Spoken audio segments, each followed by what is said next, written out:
नमस्कार, आप देख रहे हैं सच मिशन 21 और मैं राकेश चंद्र त्रिपाठी। इस समय गोरखपुर जनपद के दक्षिणांचल में मैं देवाधिदेव बाबा धलेश्वर नाथ के पवित्र पावन भूमि पर उपस्थित हूँ और इस पुरुषोत्तम मास और श्रावण मास के पवित्र मास के बीच में काफ़ी जिज्ञासा हुई।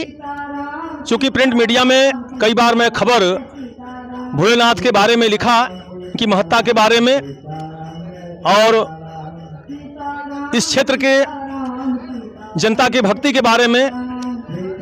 आज मैं वास्तविक रूप में ये दिखाना चाहता हूँ कि गोरखपुर जनपद के दक्षिणांचल में यह कुआनो नदी का तट है और इस कुआनो नदी के तट पर देखिए ये धुरियापार से बेलघाट को जोड़ने वाला यह सेतु है, पुल है, और यह कुआनो नदी के तट पर बाबा धलेश्वर नाथ का मंदिर है और यह धुरियापार गांव है।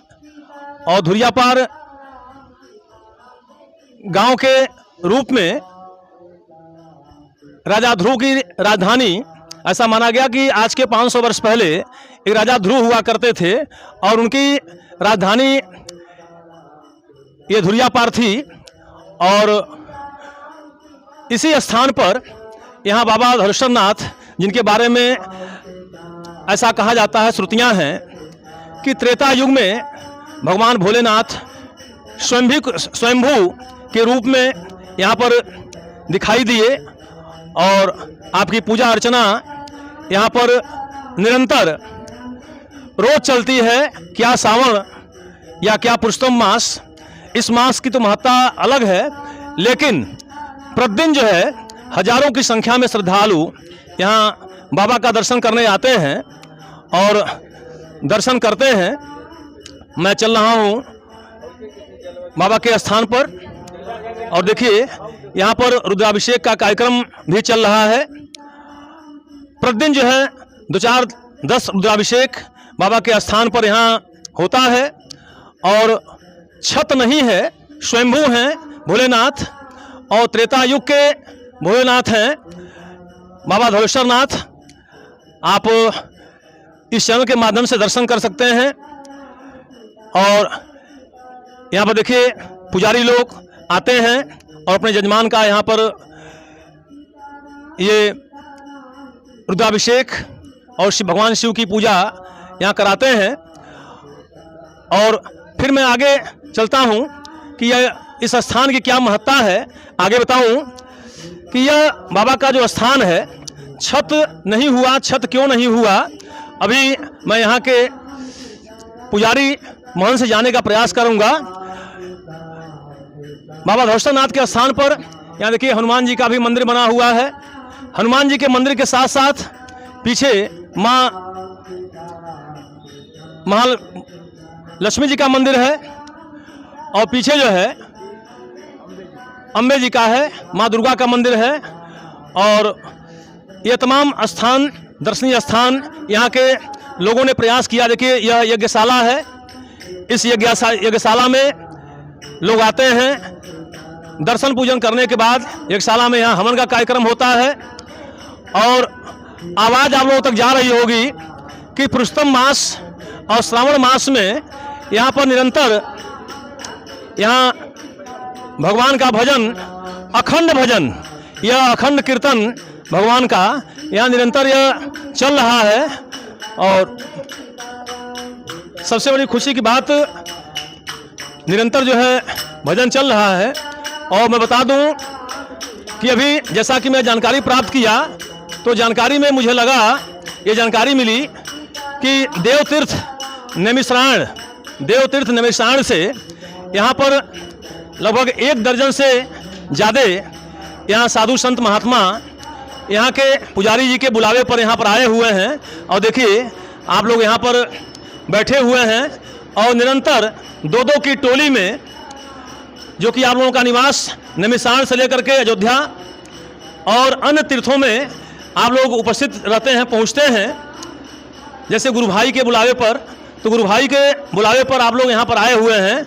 और देखिए ये सभी जितने भी संत बैठे हैं सब यह नैमिषारण्य से पधारे हुए हैं बाबा धरुष्टर नाथ जी के स्थान पर, और भगवत भजन में निरंतर जो है आप लोगों का योगदान है। और इसी क्रम में मैं पूछना चाहता हूँ, एक संत बैठे हुए हैं, थोड़ा सा आप खड़े हो जाए महाराज जी तो बड़ी कृपा होगी। और आप कहाँ से पधारे हैं? मैं आज नैमिषारण्य से आया हूँ।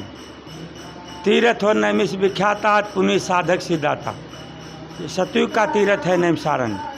माता लालता जी का जो स्थान है, सती जी का जब शरीर जला है तो वहीं जीव गिरी है, सती जी की शंकर जी लेके चले, वही जो है नैमिषारण्य तीर्थ है।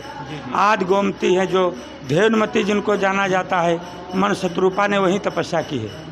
व्यास जी ने जो है वहीं का महाभारत की कथा सुनाई है शौनकादि ऋषियों के साथ। यहाँ कब से आप आए हैं? हमको यहाँ करीब 1 महीना हो गया है। 1 महीना हो गया। हाँ। तो आपके साथ जितने भी संत लोग दिख रहे हैं, ये सबका मतलब क्या प्रयोजन है यहाँ भगवान भजन? यहाँ जखंड कीर्तन हो रहा है हमारे गुरु भाई के द्वारा, हम लोग उसमें सादर आमंत्रित हैं। यहाँ के जो महंत जी हैं, पुजारी जी हैं, यहाँ हाँ हमारे सगे गुरु भाई हैं, गुरु शिवराम दास जी हैं। शिवराम दास जी, हाँ जी, अयोध्या से। हाँ। तो आपके आमंत्रण पर आप लोग यहाँ पर आए हुए जी। कब तक चलेगा ये? अब ये 26 अगस्त को पूर्ण आहुति हो जाएगी इसकी। 26 को? हाँ, भंडारा। आप लोग यहाँ से फिर चले जाएंगे? हाँ, फिर अपने गंतव्य को प्रस्थान करेंगे। नैमिषारण्य जाएंगे कि अयोध्या जाएंगे? अयोध्या होते हुए नैमिषारण्य जाएंगे, अयोध्या गुरुद्वारा होते हुए। आपका शुभ नाम क्या पड़ेगा? मेरा रघुनाथ दास नाम है। रघुनाथ दास जी जी, रघुनाथ दास जी। तो ये रहे नैमिषारण्य के रघुनाथ दास जी महाराज, आप देखे हैं। और देखिए तमाम यह संत लोग बैठे हुए हैं, और इस स्थान की कितनी महिमा है कि आप लोग उतने दूर से चल करके और यहाँ के पुजारी गुरु भाई के आमंत्रण पर आप लोग यहाँ पर आए हैं, और इस पुरुषोत्तम मास और श्रावण मास में अपना अमूल्य योगदान दे रहे हैं। तो इस तरीके से यह गोरखपुर प्रदेश में, गोरखपुर जनपद के दक्षिणांचल का यह सबसे यह प्रसिद्ध बाबा धरुष्टर नाथ जी का स्थान है, जो कौन नदी के तट पर बसा हुआ है। और आगे मैं बात कर रहा हूँ यहाँ के जो प्रमुख पुजारी हैं, और पुजारी जी के पास मैं चल रहा हूँ। और देखिए आप बैठे हुए हैं, इस मंदिर के आसपास सफाई पूरी व्यवस्था का जीर्णोद्धार करने वाले यहाँ महाराज जी यहाँ बैठे हैं। महाराज जी, आपका नाम क्या पड़ेगा? शिवराम दास महात्यागी।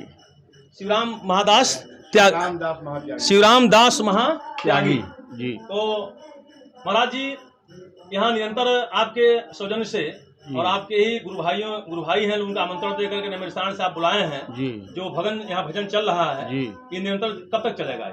ये 26 अगस्त तक चलेगा। 26 अगस्त चलेगा जी। और मैं जानना चाहता हूँ कि यहाँ बाबा धरुष्टर नाथ जी का स्थान कब से है, कुछ बता सकते हैं?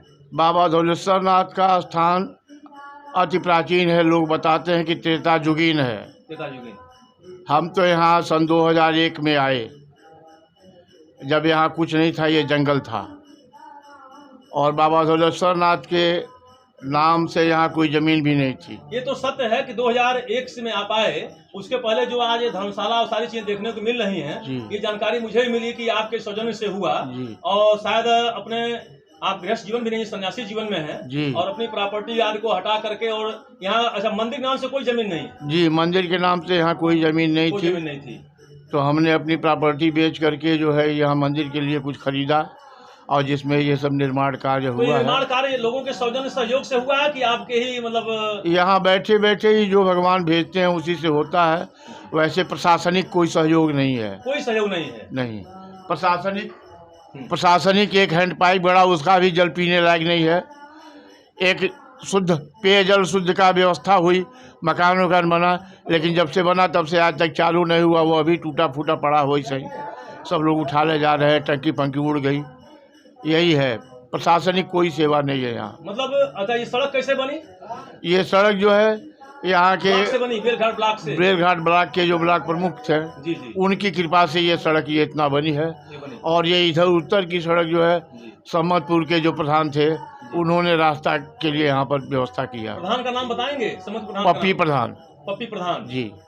तो उन्होंने यह सहयोग किया है। पप्पी प्रधान जो है आज से जो है 15 साल पहले यहाँ रास्ता के लिए ज़मीन थोड़ा सा दिए जी। और रास्ता यहाँ बनवाए। उसके बाद इस साल जो है वहाँ ब्लॉक प्रमुख जो है इधर से जो है सड़क से इसको लेकर रोड जोड़े हैं। जी जी। यही है प्रशासनिक सेवा। बाकी यहाँ कोई प्रशासनिक सेवा नहीं है, न कोई यहाँ की आमदनी है, न कोई भूमि है। यहाँ पर तो ईश्वर के सहारे सब कुछ चलता है। इतना अति प्राचीन जी त्रेता युग की कहानी बाबा धनुष नाथ की है, जी। भोलेनाथ की, जी। और अब तक कोई सहयोग नहीं मिला। कोई सहयोग नहीं हुआ। अगर प्रशासन चाहता तो ये पर्यटक स्थल बनने लायक स्थान है, जी जी दर्शनीय स्थल है। बाबा भोलेनाथ दर्शनीय है जी जी। और ये नदी के किनारे का स्थान है। पहले यह सरजू की कटान थी। अमवाबाद जब बच जाने के नाते सरजू का पानी इधर से नहीं आता है, जी जी। तब से ये कुआनों की ये गति हो गई। लेकिन जो ये कटान है तो सब सरजू की है। बाबा धौलेश्वर नाथ हमारे अति प्राचीन है और इनकी बड़ी महिमा है। जो भी इनके शरण में आया है जो कुआं नदी यहाँ समीप बह रही है, जी, तो कुआं नदी का इतिहास कितने वर्ष का? 5 से 6 ज़्यादा 500 साल पुरानी है। इसके पहले जो यहाँ घाघरा बहती थी। कहाँ बताए? अमवाबाद अमवाबाद बस्ती में पड़ता है। बस्ती में। हाँ, वो अमवाबाद जब से बच गया तब से सरजू का जल आना बंद हो गया इधर इधर। से सरजू का निकास रहा है। हाँ। और जाकर के आगे मिली सरजू। आगे जा सरजू मिल गए हैं। तो ये हैं धनुषनाथ बाबा के स्थान के यहाँ के महंत पुजारी जी, प्रमुख पुजारी शिवराम दास त्यागी महाराज जी। और आपका वृत्तांत मैं सुना और दर्शकों को बता रहा हूँ कि कितने तक तपस्या से यह भी जानकारी मिली कि जब आप आसाम से चल करके यहाँ पर आए तो एक नीचे मिट्टी पर, ईंटे पर और कुछ के बीच में जंगल झाड़ी था और अपना यहाँ पर स्थान बनाए और बनाने के बाद यहाँ पर रह गए। तो कुछ भोलेनाथ की कृपा रही। आप प्रमुख पुजारी जी के